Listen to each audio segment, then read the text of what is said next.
Hola, ¿qué tal? Mi nombre es Iván Carrillo y esto es Reporte Climático, periodismo de soluciones para un mundo en constante cambio.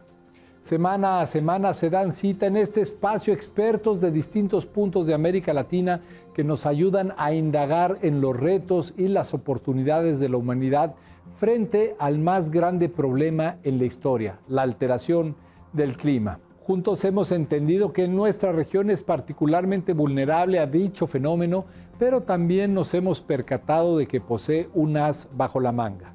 Nos referimos a su biodiversidad. El 40% de la riqueza natural del planeta está en territorio latinoamericano. Aquí se encuentran además 6 de los 17 países catalogados como megadiversos. Uno de ellos es Perú, a donde viajaremos el día de hoy para descubrir la importancia de la ciencia, el conocimiento tradicional y la conservación en un mundo bajo amenaza por las crecientes temperaturas. Fanny Cornejo, directora ejecutiva de la Asociación Civil Yuncahuasi, nos guiará a lo largo de esa travesía. Ella es bióloga y tiene un posgrado en ciencias antropológicas por la Universidad de Stony Brook. Cuenta con más de 16 años de experiencia en investigación y cuidado de la biodiversidad, especializándose en la fauna de los Andes tropicales y en la protección de primates del Perú.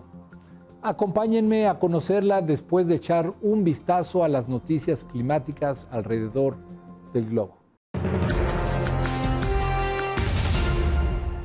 En el sudoeste de Bangladesh, muchas personas dependen de los ríos para subsistir. Ahí capturan peces y cultivan crustáceos. Pero en los últimos años, el aumento del nivel del mar, los ciclones intensos y las inundaciones catastróficas han transformado la región, provocando que el agua salada irrumpa en el agua dulce de los afluentes y del subsuelo. La cadena de noticias NBC reportó que esto no solo ha devastado el sustento de los habitantes, sino que ha golpeado su salud física, especialmente de las mujeres. Al pescar, el agua salada les llega hasta la cintura, lo cual las expone a infecciones del tracto reproductivo y puede alterar su ciclo menstrual. También las hace más susceptibles a enfermedades de la piel, diarrea y brotes de cólera. Asimismo, médicos advierten que el exceso de sal en el agua de consumo humano está relacionado con un mayor riesgo de hipertensión y preeclampsia durante el embarazo. El caso de Bangladesh demuestra que el cambio climático amenaza los derechos reproductivos de quienes menos han contribuido al problema.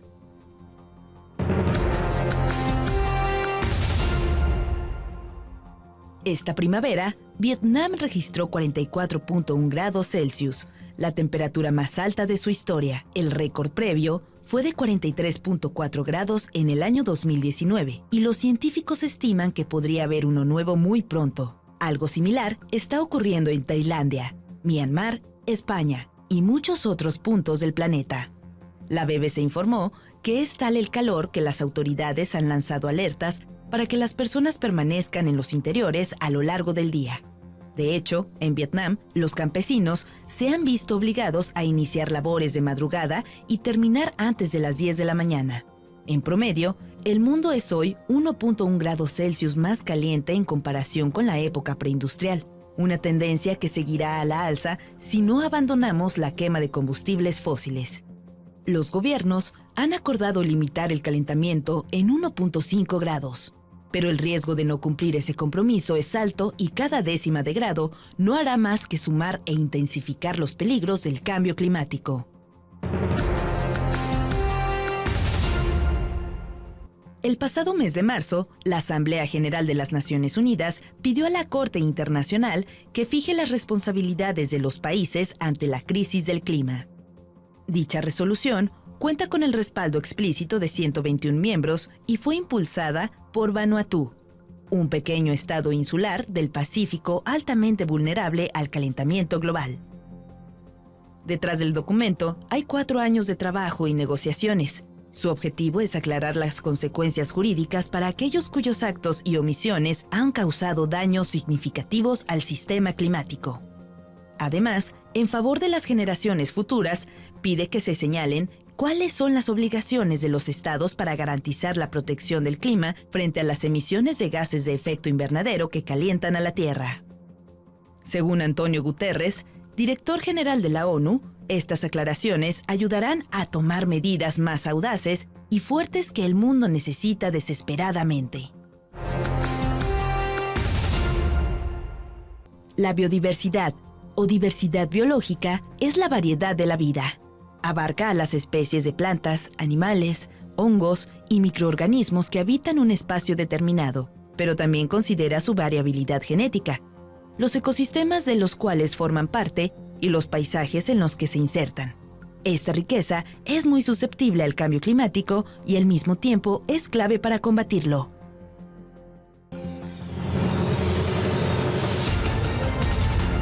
América Latina es considerada la región más biodiversa de la Tierra, sobre todo su zona sur, que resulta particularmente rica en naturaleza. La biodiversidad de Sudamérica es bastante especial, bastante única.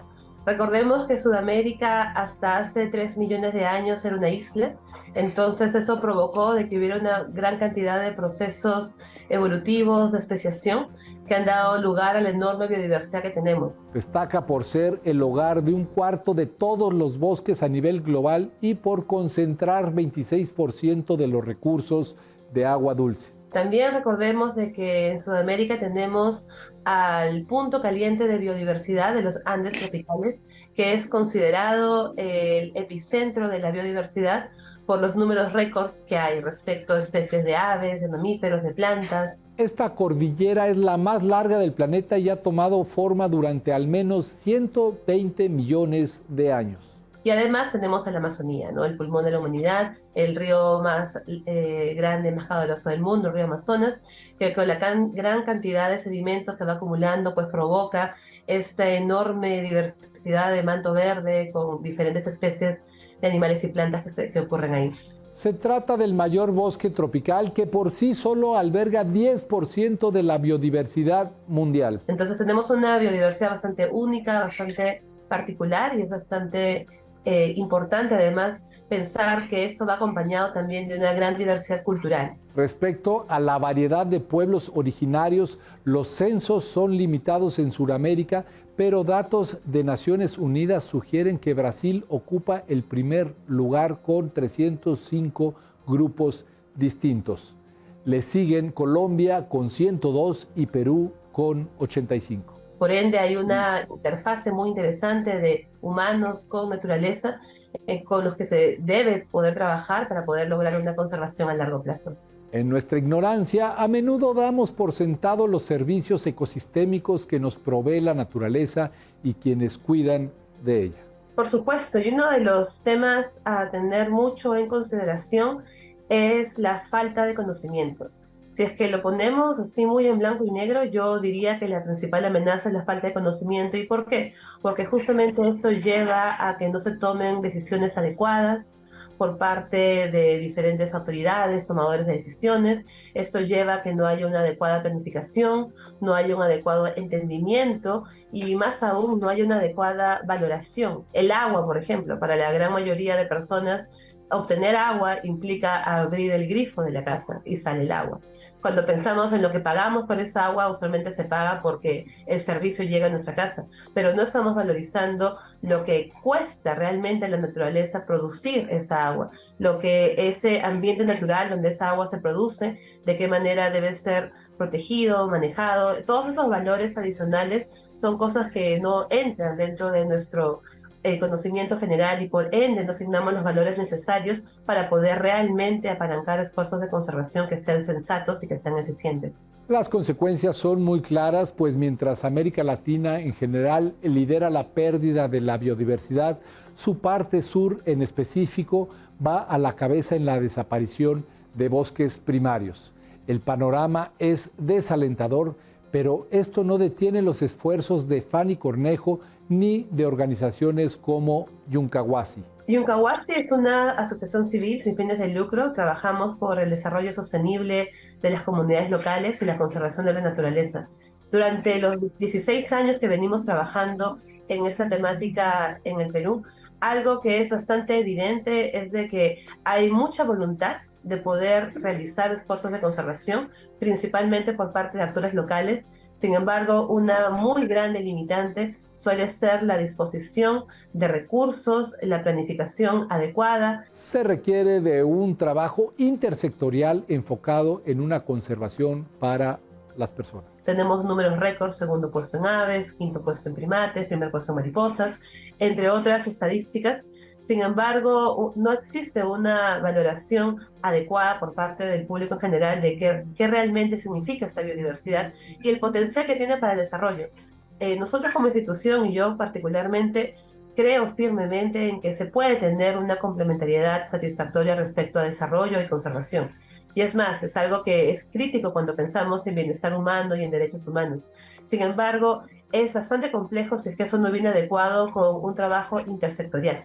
El trabajo de conservación de la naturaleza usualmente se enfoca muchísimo respecto a sectores, ¿no? El sector ambiente, quizás por un lado de repente el sector agricultura, pero no estamos pensando de que esto es una planificación y una estrategia que se requiere a nivel transversal, intersectorial, donde sean los diferentes actores del Estado, las comunidades, de diferentes áreas, no únicamente biólogos, antropólogos, conservacionistas, pero realmente que traiga a confluir diferentes áreas para poder tener planificaciones sensatas que puedan ser exitosas a largo plazo.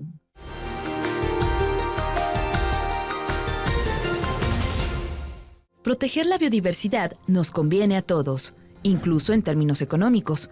El Banco Interamericano de Desarrollo indica que cada dólar invertido en restauración de ecosistemas puede generar hasta $30 en beneficios. La biodiversidad es el agente de desarrollo sostenible de América Latina. Fanny Cornejo nos explica por qué. Pensemos en el sector agricultura, que en muchos países, como en los países latinoamericanos, suelen ser la base del desarrollo, porque a veces no hay productos transformados, de donde vienen la materia prima con la que uno trabaja, vive, consume, etc. Para poder tener buena agricultura, ¿qué necesitamos? Necesitamos tierra fértil y agua disponible. ¿Y qué es lo que buscan las iniciativas de conservación? Justamente buscan provocar la conservación de esos servicios ecosistémicos claves, que son tierra fértil y agua.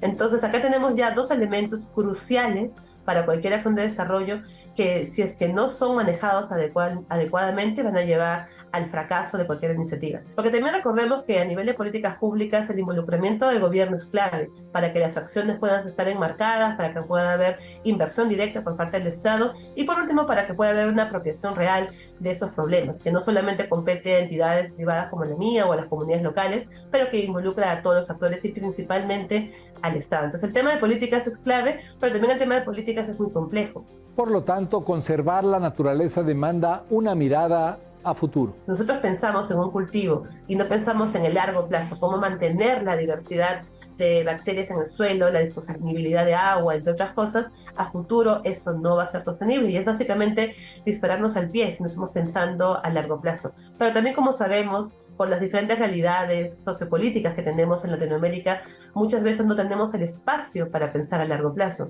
porque estamos pensando justamente qué va a pasar mañana, qué vamos a comer mañana, cómo vamos a mandar a nuestros hijos a la escuela el próximo mes. ¿Existe la alternativa de asignar los valores adecuados a la biodiversidad y empatarlos con opciones de desarrollo para las comunidades? Si lo vemos desde un punto de vista respecto a equidad, el llamado a la conservación de la naturaleza muchas veces va asociado a que sean los pueblos indígenas, originarios, las comunidades locales, quienes asuman esa responsabilidad.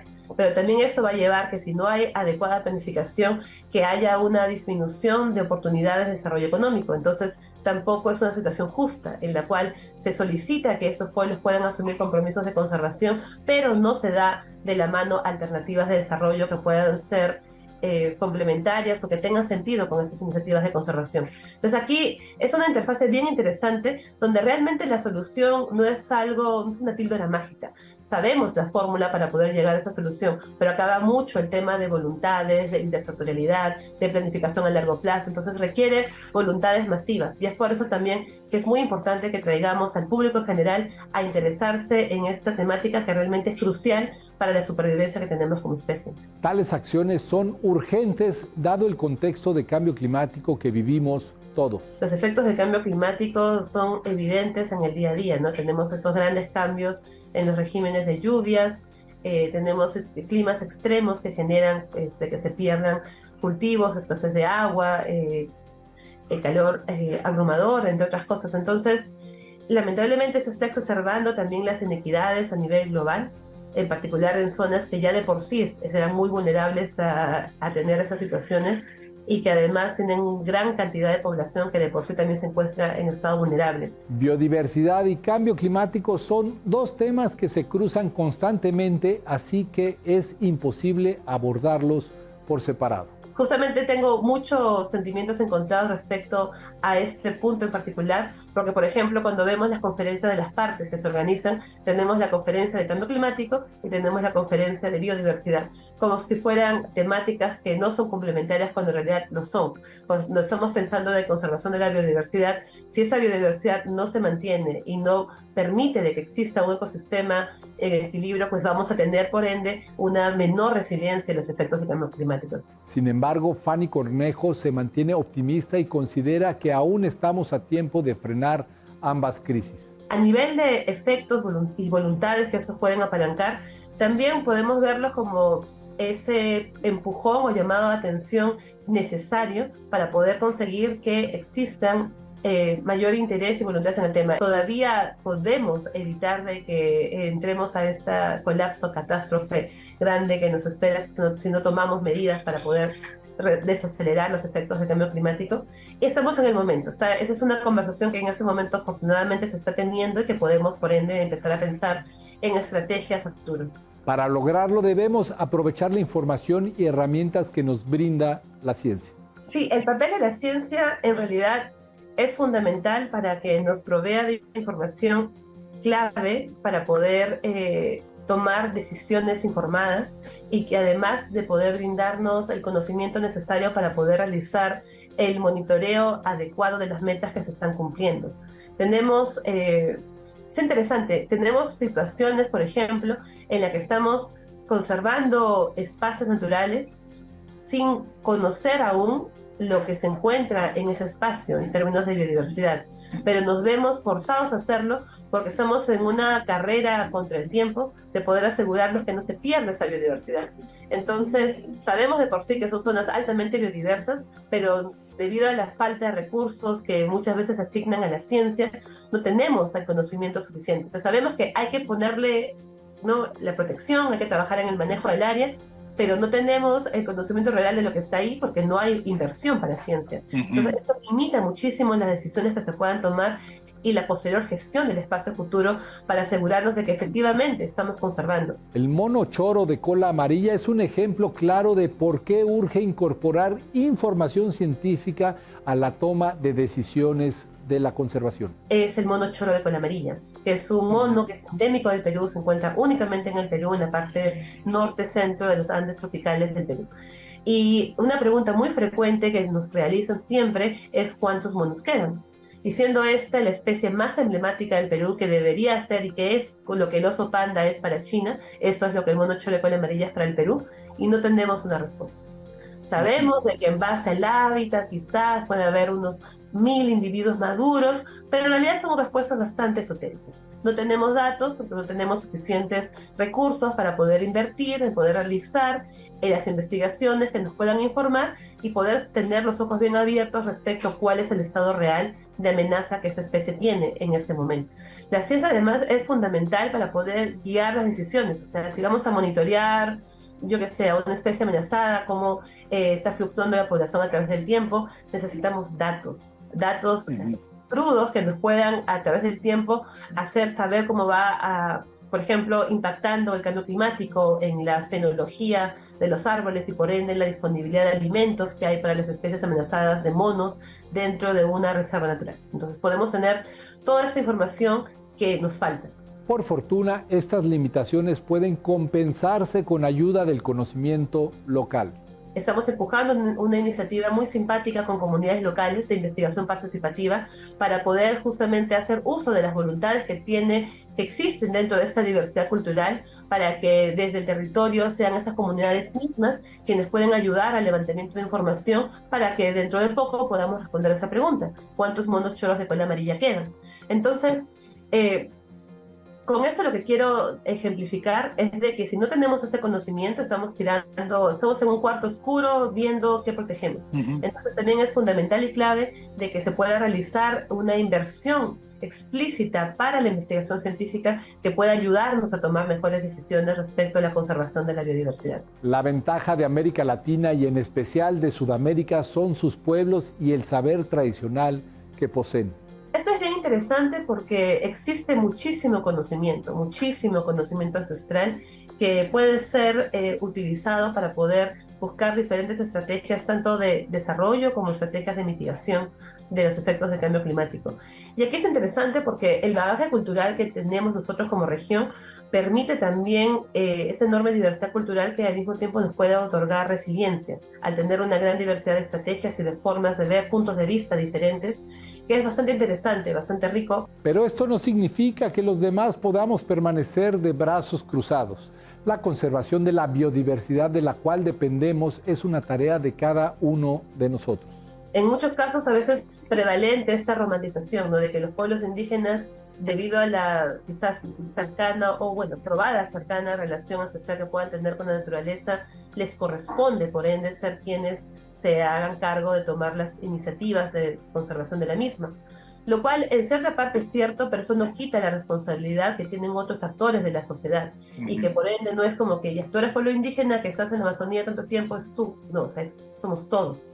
Estamos todos acá bajo el mismo paraguas, la misma sombrilla. Entonces eso requiere que haya una cooperación horizontal al respecto de cómo se pueden llevar esas diferentes diversidad de iniciativas. Aquí lo que necesitamos para tener una estrategia 360, que es como le llamamos, es trabajar de forma intersectorial y asegurarnos de que tener estrategias que sean complementarias a todo nivel.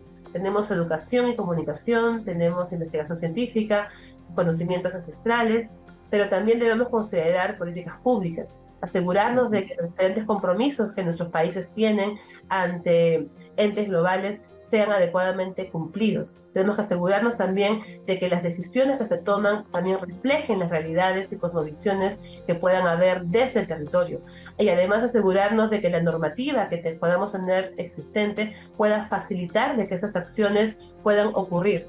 Esto fue Reporte Climático, periodismo de soluciones para un mundo en constante cambio. Mi nombre es Iván Carrillo, muchas gracias por haberme acompañado y hasta la próxima.